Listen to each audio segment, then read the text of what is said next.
كيفاش تعاملي مع شعرك وقت ما قطعتيه، سواء في الصالون ولا في الدار، ولا حتى ملي كتكوني كتمشطي شعرك جمعي داكشي لاصق ليك في المشط، جمعيه وخبيه. كتشدي داك الشعر كتحرقيه في العافيه حتى كيتحرق كيتشوط حتى كيتحرق مزيان كيولي كحل كيف الرماد. وكتشديه كديريه فشي طاسه وكتزيدي عليه زيت العود، كتبقاي تدقيه بحال ما هكا راه كيولي بحال الغبره، وكيتخلط مع زيت العود وبديتي تشقي به شعرك. راه مزيان مهم بزاف.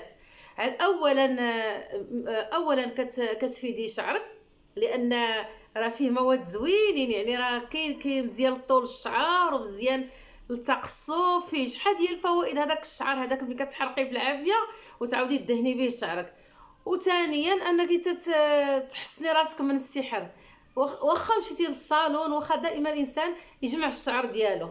راه الرسول صلى الله عليه وسلم سحروا له، كتعرفوا انه اشرف خلق الله اللي هو محمد صلى الله عليه وسلم، وسحروا له في المشطه ديالو. اذا دائما شعرك خبيه، لان شنو كيوقع سبحان الله العظيم.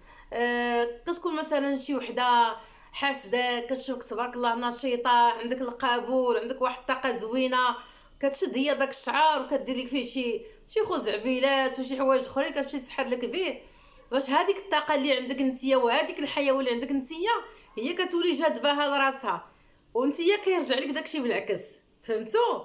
يعني ردوا عرفتي شي حوايج راه خطيرين. يا ربي السلامه يا ربي السلامه. زعما ملي كتدخل تقرا في هذا المجال كتقول راه الناس مقابلين السحور. عرفتي زعما ملي كتمشي تقرا في هذا الشيء هذا كتقول واه واش الناس مسالين غير كيسحروا وصافي. لا اله الا الله محمد رسول الله. المهم الشعر ديالك سواء كنتي في الحمام ولا مشيتي للصالون قطعتي شعرك، جمعي شعرك وخبيه، ما تخلي ليهم حتى زغبه. راه قسما بالله الا كان ما كنعممش خلاص، راه كيتدار السحر في الشعر. وكاينه اللي كتوصي عليك ديك الكوافوره اللي غتقطع لك الشعر، كتوصي عليك عافاك وقت ما قطعت عندك ديك السيده هاد التدويره ديالك وعطيني الشعر ديالها.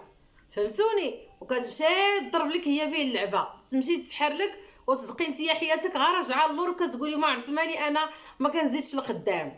اذا ردوا بالكم، راه اشرف خلق الله صلى الله عليه وسلم راه تسحر بالمشطه ديالو، ولكن سبحان الله العظيم الله سبحانه وتعالى بين ليه شكون اللي يسحر ليه وتفسخ ليه السحر ديالو. يعني ردوا البال ديالكم البنات، الله يجزيكم بخير. راه ما كايناش الثقه، والله ما كايناش الثقه. كاينين الناس مزيانين، ولكن باش تعرفيهم مزيانين، باش غادي تعرفي دوك الناس مزيانين. اللهم الانسان يدير احتياط لراسو.